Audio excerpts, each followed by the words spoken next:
Okay, let's jump straight into this deep dive. We've got some really powerful source material today. hmm It's excerpts from a commentary on the Dhammapada, right? Exactly. Specifically focusing on the story called The Son of the Cow Killer. That's story 181 in the commentary. Right. And this is more than just, an old story. It's quite dramatic. It really is. It's set in ancient Savatthi. The Buddha's there at the Jetavana Monastery. And we meet a few key characters. The cow killer himself, obviously, but also his friend, his wife, his son. And eventually the Buddha plays a crucial role. Absolutely. So our goal here is what? To trace this narrative. Yeah, follow the twists and turns, but more importantly, pull out the core teachings. The lessons about karma, choices, consequences. And that sense of spiritual urgency that really comes through. Definitely. It's a story that, well, it doesn't hold back. So let's start with the main character initially, the cow killer. Right. So we're in Savatthi, a busy place back then. And this man, his job, his whole livelihood was slaughtering cows. And the source mentions his routine. Yeah. Pretty standard for his trade, I suppose. He'd take the best meat, cook it up, eat it with his family. And sell the rest. And sell the rest, yeah. Made his living that way. What really struck me from the source was the duration. How long had he been doing this? An incredible amount of time. 55 years? 55. Oh. Just think about that. Half a century of that specific work. And the text makes a point of saying that even though the Buddha's monastery, Jetavana, was nearby... He never made any offerings, not even a small one. Never. Not even a ladle full of gruel or rice, it says. It paints a picture of someone just completely cut off from that spiritual dimension, despite being so close physically. And there's this specific personal habit the source highlights, which becomes really important later. Ah, yes. That he absolutely would not eat a meal unless it had meat. That seems like a small detail, but it's the trigger, isn't it? It's the absolute catalyst for the horrific turn of events. Okay, so let's walk through that specific day. He finishes his work selling meat. Right. Sets aside a piece for himself, gives it to his wife to cook, like usual, then goes off to bathe. Seems pretty normal so far. But then things go sideways. While he's gone, a friend turns up. Yeah, a friend arrives, and he needs meat, says he has a guest over. So he asks the wife. He does. And the wife explains, look, the only piece left is the one I'm cooking for my husband, and he won't eat without it. But the friend doesn't listen. He knows the husband's habit, but he insists. The commentary says he actually takes the meat by force. Just says, if there's a piece, give it. Shows a real disregard there. Okay, so the husband comes back from bathing, ready for his meal. Expecting his usual meat and rice. His wife serves him rice and some cooked greens. Yeah. A lot of stuff from their own garden, it seems. And he notices immediately. Of course. Yeah. Looks down, asks, where's the meat? And she has to tell him the story. Yeah, she explains what happened. His friend came, insisted, took the meat by force, even though she told him it was saved specifically for her husband. And his reaction. Pure rage. Absolute fury. He refuses the meal, point blank. Take it away, he shouts. And then he grabs a knife. This is where it gets incredibly disturbing. It really is. And it's meant to illustrate karma very directly. Driven by this rage, this absolute refusal to eat without meat, he goes outside. And there's an animal there. A bull, standing behind the house. And he does something truly horrific. He forces his hand into the bull's mouth, grabs its tongue, pulls it out, and cuts it off right at the root with the knife, then takes the tongue back inside. Just because he wanted meat for his meal. Exactly. He has the bull's tongue cooked quickly on coals, puts it on his rice, sits down, finally ready to eat what he demanded. And the consequence. The text is very specific about the timing. It's immediate, instantaneous, and it mirrors his action perfectly.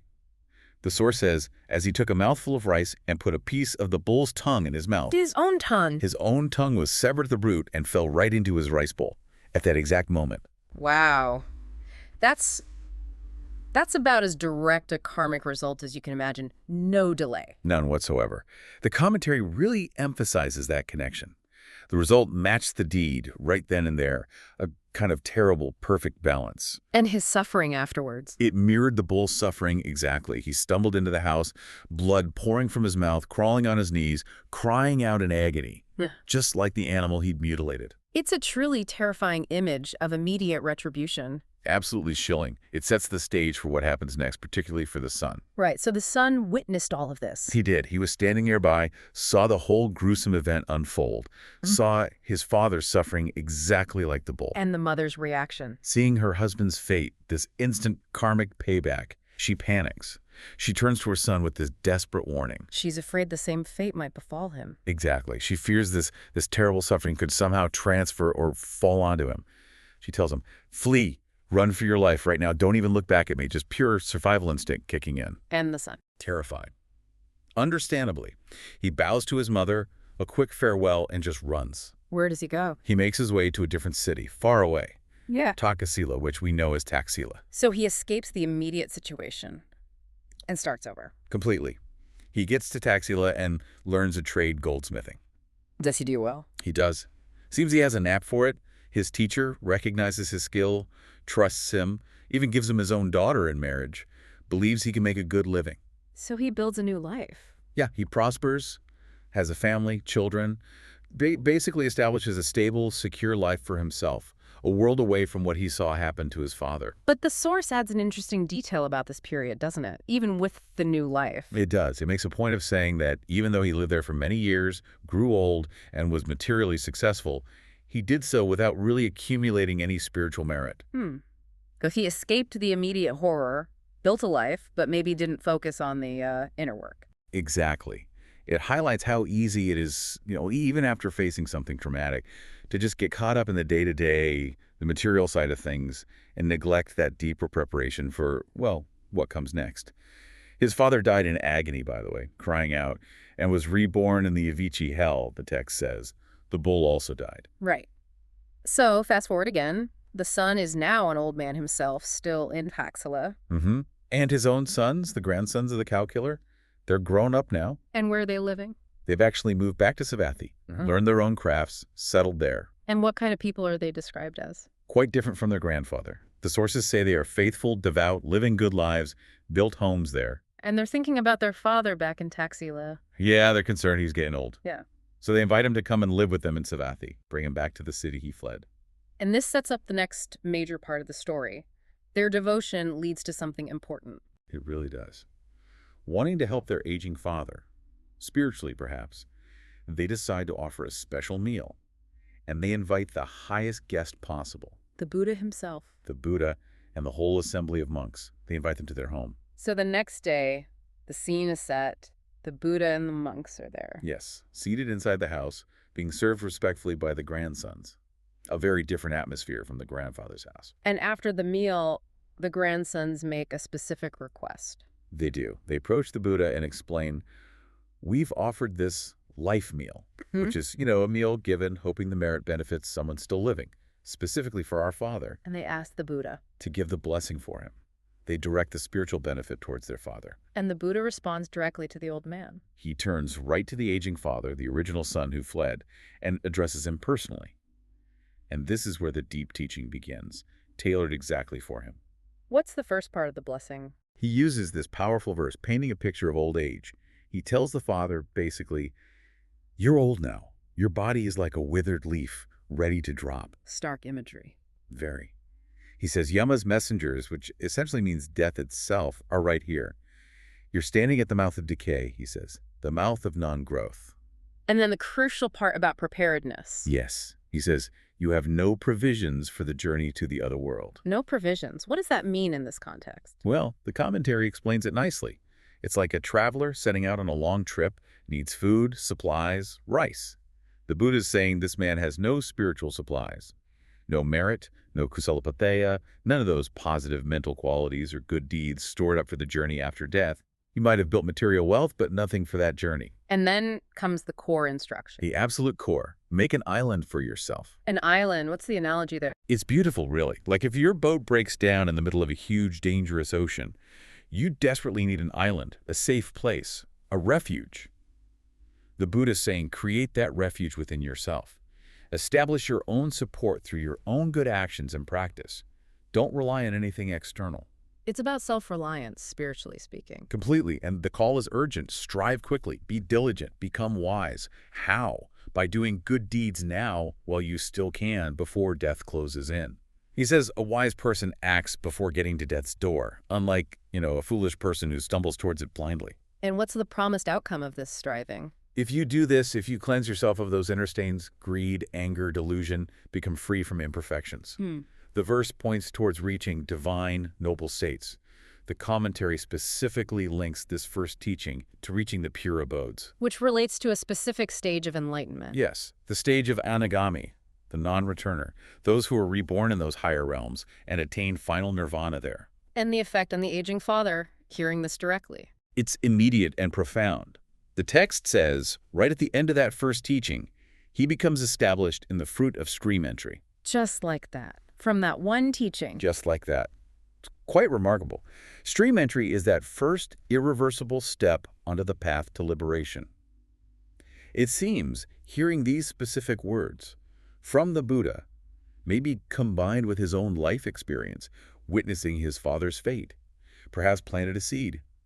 It created the conditions for this huge shift, even at his advanced age. It shows the power of the teaching when the conditions are right. Definitely. It wasn't just hearing words. It was a deep, transformative experience of the Dhamma.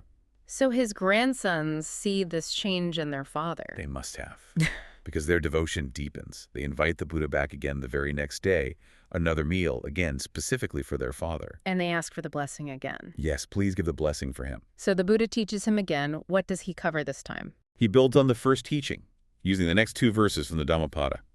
He repeats the idea of life drawing to a close, passing through youth and middle age, heading towards yama, towards death's door. Reinforcing the urgency. Exactly. And he adds this really crucial point, which the commentary highlights. There is no stopping place in between. No stopping place. Meaning, unlike a traveler on a road who might pause, rest, get more supplies, you can't pause death. When you pass away from this life, you can't say, hang on, wait a few days, let me quickly do some good deeds, give some alms, here's some Dhamma. It doesn't work like that. The transition to the next life is immediate. Preparation have to happen before that moment. That really underscores the need to act now. Absolutely. Then he repeats the warning, you lack provisions for the journey. The commentary says this repetition is for emphasis, really driving it home for the listener. And he repeats the call to action. Yes, the core message again. Make an island for yourself.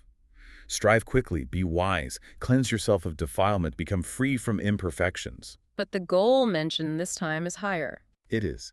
The promise linked to this second teaching is, he will not come to birth and old age again. Freedom from the whole cycle. That's what it points to. The commentary links this verse directly to the Arahant path, full liberation. And birth and old age is shorthand for the whole cycle of suffering. Birth, sickness, aging, death. The promise is complete freedom from samsara. So what's the result for the father after this second, more advanced teaching? Another incredible leap. Right. At the end of this second blessing, he attains the fruit of anagami, the non-returner. So he didn't reach arahantship right then, but the next stage down? Correct. The commentary clarifies this. He attains stream entry first, then anagami, based on his capacity, his readiness at that moment, even though the Buddha's words pointed towards the ultimate goal of arahantship. And anagami means? Non-returner. Someone at that stage will not be reborn in the human realm or any lower realms. They are destined for rebirth in the pure abodes, those higher divine realms, where they will attain final nirvana. So in just 2 days, through his son's actions and the Buddha's direct teaching. This man, who lived a long life, essentially accumulating no merit, who was facing death with, as the Buddha said, no provisions, he attained 2 major stages of enlightenment. It's an amazing testament to the possibility of transformation. Even very late in life, when the conditions are right, the teaching, the readiness, the support, it's quite powerful. What a story arc. From that shocking, immediate, negative karma the grandfather experienced. To the son's escape, building a whole new life, albeit one initially without much spiritual focus. And then finally in old age, finding this profound path to liberation thanks to his own children and the Buddha. It really covers a lot of ground. It shows the real weight of negative actions, how severe the consequences can be, sometimes instantly. But it also shows there's a chance for escape, for a fresh start. Definitely. And maybe most importantly, it delivers that potent, urgent message about spiritual practice. Engage now. Don't wait. It doesn't matter what your past was or how old you are now. That core message repeated twice. Make an island for yourself. It really lands. It's central, isn't it? That inner refuge, that safe ground. It's something you have to build through your own efforts. Nobody else can do it for you. Right. It takes that conscious, diligent striving, acting wisely, doing good, building up those spiritual resources. While you still can. Before that journey begins where, as the Buddha warned, there's no stopping place to quickly catch up. This whole story, it really makes you pause, doesn't it? Thinking about that aging father told he had no provisions. It brings up a pretty fundamental question for, well, for all of us listening. It leaves you with that thought. What are the provisions you are gathering for your own journey? How are you building your island?